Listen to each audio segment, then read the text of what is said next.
والصلاة والسلام على صاحب اللواء والشفاعة والمقام المحمود. أما بعد،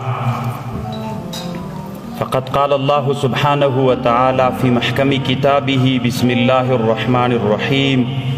اهدنا الصراط المستقيم. اولا السلام علیکم ورحمة الله وبرکاته. د لوګر ولایت د افغانستان اسلامی امارت د طرفنا والی صاحب او معاون صاحب او ټول نظامی مسؤلینو ته د دې لوی عظیم فتح مبارکي وایم، او مجلس کې چې څومره د لوګر ولایت دلګي مشرانو ولسوالانو نظامیان ناستی ټولو ته د دې لوی فتح مبارکي وایم. الله پاک دې دا فتح ورته مبارکه وګرځوي، او څومره شهیدان چې سوي دي الله پاک دې د هغو ټولو شهادت قبول وګرځوي. د الله د دین دپاره چې قربانۍ ورکړي د دوی مورګانو ته اولادونو ټولو ته دې الله پاک صبر و اجر نصیب وګرځوي. الله پاک دې دغه مجاهدینو چې چونکې د مجلس کې ټول مشران ناست دي، الله پاک دې موږ ته د دې توفیق راکړي چې هغه یتیمان مو له یاده ونوځي، او هر څوک دغه ذمهواري په غاړه واخلي چې د یو یتیم پالنه سر له ننه په ځان لازمه کړي. انشاءالله داسې کور به لوګر کې نه وي، نه افغانستان کې چې هلته شهید نه وي. نو مشرانو ډېر فکر مو وي چې اوس د امتحان زمانه راغله، هر څوک به د ځان باندې دا لازم کوئ چې د دې یتیم پالنه په علمي میدان کې هم کوم، تربیوي میدان کې به هم کوم، او مالی میدان کې به هم کوم چې هغه مو له یاده ونوځي. ځکه د هغوی پلرونه بیا ډېر خوابدي کېږي، د هغوی مورګانې او د هغوی خپلوان بیا زړه کې ډېر ورته ګیله درېږي. موږ ته اوس د امتحان زمانه راغلې چې له یاده مو ونوځي. ډېرې خبرې نه کوم، ځکه موږ ته چې پاچاهي راغلم، پاچاهي قانون هم دا د ډېرې اوږدې خبرې به نه کوئ. دا هم د پاچاهي قانون ده، خیر الکلام ما قل ودل. مشران خو انشاءالله هسې پوه دي په دې باندې چې د پاچاهي په نظام کې خبرې هم ډېرې مختصر وي، او دوه لنډې خبرې کوم. خیر د مشرانو ډېره قرباني مو کړې ده، صرف د تنبیه په شکل یې وایم. عمر رضی الله عنه حمص ته لاړه. په حمص دا د حمص خلک دې ته کوفه صغرا ویلې. د کوفې خلکو شکایتونه ډېر کول د خپلو والیانو نه. د عمر رضی الله عنه په ولایت کې د حمص والی چې و هغه سعید ابن عامر نومېده رضی الله عنه. نو عمر رضی الله عنه چې ورغی دا د حمص خلکو ته ویلي وي کوم شکایت خو به نه لرئ؟ وی لرو یې. وی کوم شکایت لرئ؟ 4 شکایتونه یې وکړل. عمر رضی الله عنه ورته ویل شکایتونه مو کوم دي؟ و یو شکایت دا د سهار دی وختي نه راوځي. سعید ابن عامر خپلې وظیفې ته وختي نه راوځي، کله چې لمر راوخیږي بیا مجلس ته راسي. وی یو. وی دویم دا شپه چې سي هر څوک چې ورسي جواب نه ورکوي، پوښتنې نه چې څوک ورسي څه ضرورت وي جواب نه ورکوي. وی دوه. وی دریم دا نه په میاس کې یوه شپه یا یوه ورځ دی بیخي باندې نه راوځي. وی دا یې 3. څلورم دا ده وایي چې په میاس کې په ده باندې یوه ورځ په کال کې یوه ورځ په ده باندې بیهوشي راځي. عمر رضی الله عنه سعید ابن عامر راوغوښته. وی تا نه د حمص خلک چې اوس په سوریې کې یو مشهور ښار ده، وی تا نه د حمص خلک شکایت کوي. 4 شکایتونه یې وکړل. نو دی راحاضر که د خلکو په مخ کې. نو عمر رضی الله عنه ورته ویلې جواب وایا. سعید ابن عامر رضی الله عنه ورته ویلې وی عمره رضی الله عنه وی حیا راځي، شرم ده چې زه دا جواب وکم، چونکې په جواب کې من وجهین د ما مدح راځي. عمر رضی الله عنه ورته ویلې زه جواب غواړم، که په هره طریقه باندې ته به جواب کوې. سعید ابن عامر ورته ویلې د اول جواب وایم، زه ولې د ورځې لږ ناوخته راوځم، د ما کور والا چې د هغه مریضه ده، زه اوړه لمدوم په خپله باندې، ډوډۍ په خپله پخوم، بیا پس له هغه نه وظیفې ته راوځم. عمر رضی الله عنه ورته ویلې الحمدلله د مونږ په دې 20 کلن جهاد کې د مونږ مشرانو ډوډۍ خپله پخولې، په سنګرونو کې ډېرې داسې ویډیوګانې سته الحمدلله مجاهدین به ناستو ډوډۍ به مو پخولې د سعید ابن عامر رضی الله عنه هغه تاریخ دا خو د سختیو وخت چې په یاد مو اوس مونږ ته د امتحان زمانه راغلی انشاءالله بیا به مشران نه ویروي ځکه علما دي انشاءالله د صحابه تاریخ به مرتن بعد اخرى ګوري باید مونږ ضرور و زمانه کې د علما د صحابه هغه د صحابه د خلافتونو تاریخونه وګورو لکه کرانویر سی بیرته به راپویاد سی کرانویر سی بیرته به راپویاد سی هغه خپل جذبې او ایمانونه به بیرته پې باندې تازه کوو وی دویم جواب د شپې نه راوځي وی ځکه ما ورځ د انسانانو دپاره کړې او شپه د الله د عبادت دپاره نو زه ځکه نه راوځم شپه د الله عبادت کوم عمر رضی الله عنه بیا ډېر خوشحاله سو او په میاس کې یوه ورځ ټوله ورځ نه راوځي وی ځکه نه راوځم یو جوړ کالي لرمه یو جوړ کالي لرم داسې نسي خدای نه کرده چې کالي مو هغه کالي وي که نه چې په جمعه کې یو جوړ کالي واغوندو د یتیم هغه شکېدلي کالي په کال کې یو وارې او ته والی صاحب معاون صاحب شیخ صاحب قمندان صاحب هره ورځ یو جوړ کالي وي چې بیا دې له یاده ونځي لکه مونږ د صحابه هم هغه د مونږ دپاره معیار حق ده وی په میاس کې زه یو جوړ کالي لرم په میاس کې یو وارې لنګ بدل کم هغه ومینځمه بیا هغه چې وچ سي بیا خپل کمیس وباسم هغه وچ سي نو هغې باندې ټوله ورځ ولګېږي چونکې دا سوریه او حمص هم یخ د زر وچېږي نه یخ وطن کې نو عمر رضی الله عنه ډېر خوشحاله سو څلورم دا ده وی په کال کې یو وارې ما باندې بیهوشي راځي وی هغه ورځ چې خبیب رضی الله عنه دار ته خیزوه زه هلته مسلمان نه وم کافر ومه نو هغه ورځ چې راپویاد شي چې الله به ما سره کومه محاسبه کوي ځکه زه هم په هغه کسانو کې وم نو هغه چې راپویاد شي هغه ورځ درد را باندې راسي نو د ډېر درد د وجې نه چې الله به ما سره کومه محاسبه کوي بیهوشي را باندې راسي نو انشاءالله زموږ دا څومره علما چې دي دا مشران دا ټول انشاءالله علما دي د دوی لپاره معیار د حق صحابه دي باید موږ مشران هر وخت کې د صحابه تاریخ هغه مطالعه کړو چې د صحابه نقش قدم باندې تک هغه مو له یاده ونوځي دا یو دویم دا ده علامه ابن جوزی رحمه الله یو کتاب جوړ کړی الشفاء فی تاریخ الملوک والخلفاء دی کتاب کې لیکي ولې یوه بادشاهي ختمیږي دوه شیه بادشاهي ختموي یو نه شکر د الله ادا کول یو نه عدل کول دا دوه شیانه دي چې بادشاهي ختموي مجاهدینو ورونو اوس مونږ ته بادشاهي الله په لاس راکړه که بقا یې غواړئ الله ته ډېر شکر ګزارۍ وکئ موټر تیز مه بیایي ملت سخت پې خوابدي کیږي دا اوس فیسبوکونو کې عکسونه وي هغلته موټر چپه سوی دښمن تیار ناسته دومره عکسونه یې را جمع کړي هلته ټانک چپه ده هلته موټر تر حد نه ډېر په کشرانو باندې امر وکړي موټر تیز بونځئ سرعة المشي تذهب بهاء المؤمن رواه الطبراني كما قال رسول الله صلى الله عليه وسلم تیز تک د مسلمان حیبت ختموي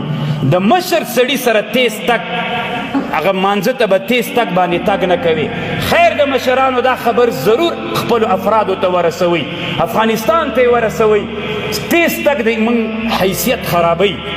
ملت خوابدی کیږي ګرد ورته کیږي یو څوک په موټر باندې وهل کیږي ټکر کیږي د بیت المال موټر چپه کول کیږي دا یو ډېر مهم ده چې تاسې د عوامو نه پوښتنه وکړئ چې ممکن چې ګیله هم درته وکړي دا به درته وکړي خصوصا چې برکي و څاغ کې ګرځي ټول ګرد وي هغې کورونو ته ګرد ورځي یا داسې اطرافو ساحه کې کم کار ده چې د مجاهد تر نه ناراضه یې یا لږ تر نه خوابه ده موټر وی ډېر تیز بیایي خیر د مشرانو ډېر زیات کوشش وکړي چې ملت ته مونږ نه خفه نه سي دی ملت مونږ سره دومره قربانۍ کړې ده چې بیا ډېره معمولي هغه باندې مونږ نه خوابدي کېږي زړه تر ګل نازک ده یو وارې چې ګل داسې لږ مات غوندي سي هغه بیا مړاوي کېږي هغه بیا وچېږي پام مو وي چې ملت خوابدی نه سي دا د علامه ابن جوزی رحمه الله خبر ده کتاب الاغانی د علامه اصفهاني کې لیکي یو ډېر غټ کتاب ده اصل کې د ادبیاتو کتاب ده داسې نسي چې موږ نه ناشکري وسي داسې نسي چې موږ نه عدل ونسي ولې عباسي خلافت ولې اموي خلافت نسکور سو هم یو لوی خلافت و د هغې په نسکورېدلو باندې کفري دنیا ته ډېر واک ورغی چې موږ مسلمانان ورځ تر بلې ذلیل کېدلو دغه حالت ته راورسېدلو چې هر کافر په سر باندې وهلو. کتاب الاغاني کې لیکي وي د دې علت دا و چې موږ مصرفونه ډېر کړل. 2 کسان ول، یو حوشب نومېده یو عکرمه،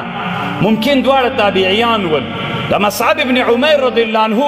سره په جهادي لښکر کې دوی لاړل. دوی دواړه چې لاړل د نورو ملګرو څخه هیله کېږي چې هیڅ چاته هم د ویډیو اجازه نشته، موږ رسمي ملګري د هغوی ویډیو کوي، وروسته به ټوله نشرېږي، انشاءالله ټولو ته رسېږي. ټولو ملګرو څخه هیله کېږي چې له ویډیو کولو څخه ډډه وکړي. حوشب او عکرمه مونږ په مباحاتو په فخر باندې، مونږ په نعدل و ناشکرانګۍ باندې الله پاک بیرته دا نظام رانه اخلي. ډېر فکر مو وي چې الله نه ناشکرۍ رانه وسي نه ناعدلۍ رانه وسي، نه داسې څوک په سب کې پرېږدو چې دغه دواړه کارونه کوي. ځکه دا ډېر مبارک وینو انشاءالله. ډېر جهادونه دنیا کې سوي دي، خو داسې جهاد چې خالص د علماو په وینو باندې ګټل سوی وي، یا د حافظانو یا د ډېرو مخلصو خلکو په وینو باندې ګټل سوی، هغه دغه انقلاب و. نو چې خدای نه کرده داسې نسي چې بیا الله هم د موږ نه ناراضه سي، ملت هم. د حوشب به هر وخت کې میدان د عکرمه نه ګټلی و، چونکې د دوی به د فخر په د مالو په صدقو باندې مفاخره کوله. داسې ورځ راغلله د عکرمه خبر سو چې حوشب خو په دې جهادي لښکر کې هر وخت له مانه مقابله ګټلې وي. نو راځه یو تجار راغی، د تجار ډېر وړه راوړل. دی ورغی د عکرمه، د هغه ته یې ویلې د تجار ته وي دا وړه په ما خرڅ که په قرض باندې، خو په 2 چنده قیمت باندې. وي زه در باندې خرڅ مې کړل. کله چې پې باندې خرڅ کړل نو د عکرمه راجګ سو وړې لامده کړل. خیر د مشرانو دې ټکي ته لږ ډېر متوجه سئ. وړې لامده کړل، خو دومره وړې لامده کړل، یوه کنده وه دشته، دوی جهاد ته تللي وو، دا وړې لامده کړل ټولې په دې کنده کې واچول. نو هلته د حوشب نر اس څرېده. عکرمه یوه ښځه اسپه پیدا کړله. دی د حوشب، چونکې حوشب به هر وخت کې دغه د مفاخرې بالمال میدان د عکرمه نه ګټلی و. نو هغه اسپه یې هلته هغه نر اس ته وروستله. نو هغه اس د اسپې پسې را روان سو دې کنده کې چې وړه لامده کړي په دې باندې د پاسه واښه واچول چې چاته معلوم نسي. نو همداسې د اسپه راوستله اس پسې را روان و. نو د اسپه یې هغه ته ورګډه کړه دې وړو ته. نو اسپ هم پسې راغی. اس او اسپه دواړه په دې وړو کې ډوب سول چې دا وړې خیشته کړي ول.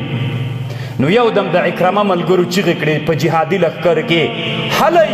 د عکرمه په اوړو کې د حوشب اسب غرق سوی ده. چونکې صحابو دغه مجاهدینو ته دغه اعلان نادر و چې په اوړو کې اسب غرقېدل څومره عجیبه ده. یو د مجاهدین راووتل، هر چا کوشش کو چې دغه نادره معما وویني. چې راغلل اسب او اسب په اوړو کې خښ دي، راوتلی نسي. عکرمه او ملګري خوشحاله دي چې میدان مو وګټه، خو دغه یو الهي مسؤلیت و. داسې یو مفاخره وله، مباحاتو چې په اسلام کې حرام او ناروا و. ټول خلک راووتل، لرګي یې راوړل، رسیګان یې راوړلې، کشوګیر یې کو چې اسب او اسب په لرګیو او په رسیو باندې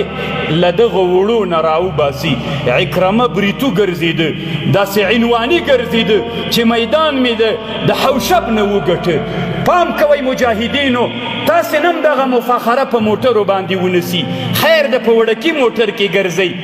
که تاسو وی ته ولې زرې کې راغلی، والله العظیم چې زه کومو ملګرو راوستلی یم د مشکلاتو په خاطر باندې. خیر د یو همدام شخصي د یو ملګري موټر ده، یعنې قسم په الله د مباحات نه ده، د مشکلاتو په خاطر ځکه مونږ هلته له ګرځېدلو ډېر.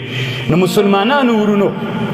چې مباحات رانه ونسي داسې رانه ونسي لکه د عکرمه او د حوشب غوندې چې مسابقې په موټرو باندې وسي مسابقې په مال باندې وسي ځکه الله موږ نه بیا چې ناعدلۍ راغلله الله پاک موږ نه بیرته بیا نظام اخلي بیا چې بیرته بیا دغسې نظام ته ورځو ډېر وخت موږ ته الله دومره ښه زمینه مساعده کړې دومره ښه حالت الله راوستلی خو چې دا دوه ټکي وکړو چې الله ته شکرانګي او عدل وکړو قسم دغه امارت و خلافت به 100 کلنو 200 کلنو 500 کلنو 1000 کلن کیږي دغه امارت به انشاء الله د دې نه به نور مسلمانان رنګ اخلي موږ ته نور اسلامي نړۍ انتظار ده د نور اسلامي نړۍ دپاره به موږ یو مثال سو هغوی چې موږ وویني هغوی به خپلو وطنونو کې انقلابونه شروع کړي انشاء الله مسلمانان به خپله روحیه واخلي ځکه مسلمانان د دنیا دومره ناامیده سوي دي دومره د مظلومیت حالت کې دي ای علماو قسم په خدای باندې تاسې د دنیا د مسلمانانو دپاره نن معیار یې د مسلمانانو د دنیا موږ ته امیدونه لري داسې څوک نسته ده چې دنیا مسلمانانو زړونه په یخ سي موږ ته په انتظار باندې دي انشاءالله د ټولې دنیا مسلمانان به د موږ نه بیا رنګ اخلي ډېر پام وي چې موږ نه ناشکري و ناعدلۍ ونسي عصبیت ونسي وطن پرستۍ ونسي اسلام فوق العصبیات اسلام تر قوم پرستۍ تر وطن پرستۍ پورته ده اول اسلام ده بیا د اول اسلام مطرح ده ولایت پرستۍ شمال پرستۍ جنوب پرستۍ دا ټول ورک کوي هر چا چې دې ته لمن وهله وهئ مقابله ورسره وکئ موږ د دې لپاره مقابله نه وه کړې موږ صرف د الله دپاره مقابله کړې وه دغه بیرغ پسې د مسلمانانو سترګې وتلې وې الله پاک نن موږ ته دلته حاکم ګرځولی دغه بیرغ چا نه پرېښوده دغه بیرغ سره خلکو عکس اخیستل جرم و په میاشتو باندې هغه دپاره زندان و الحمدلله نن موږ ته دغه رپان ګرځېدلی ده الحمدلله نن د دغه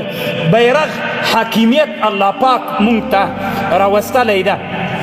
ډېرې خبرې نه کومه مسلمانانو ورونو خصوصا علما ورونو عمر رضی الله عنه وایي که په فرات بیالې کې یو پسو میږه دریاب ته وغورځېږي الله پاک به یې د ما نه غوښتنه کوي بیا هم د یوه خبر کوم مشرانو خیر د خوابدي کېږئ به نه په باچایي کې قانون دا د خبرې به لږ وي داسې نه چې هماغسې مخکې یو ساعت زتي لګیا یو 15 ساعته د خطبه وي لنډې خبرې لنډ خپل مفهوم ویلل خصوصا مشرانو دپاره ځکه جلسې وي دا بیا دنیا ګوري دنیا دې تا کومه خبره وګوري نو زه بیا هم بښنه غواړم کیدی سي د ما خبرې مږدي سوي وي